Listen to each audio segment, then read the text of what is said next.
Hi everyone, my name is Grace and I'm a librarian here at McAllen Public Library, and today I'm going to bring you MPL e-audiobook of the day number 6, and this is the sad edition. Taking a break from fiction, today's pick is an autobiography memoir, and it is called When Breath Becomes Air by Paul Kalanithi, and it is a Pulitzer Prize finalist. So, who here likes reading sad books? Not me. I personally steer away from all sad books with a 10-foot pole. Wispy girl looking down with wind blowing hair over her face? Dog on the cover? No.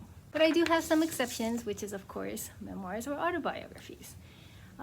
This is about Dr. Paul Kalanithi, and he is at the start of his career. He's about to graduate from Stanford University as a neurosurgeon. He's married. He's about to have his first child. He wants to start a family.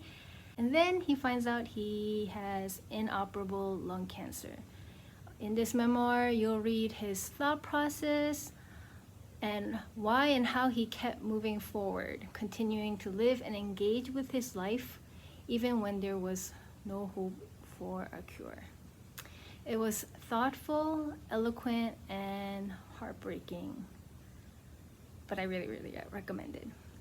Tune in next week for eAudiobook number 7. Please subscribe, like, follow, and comment.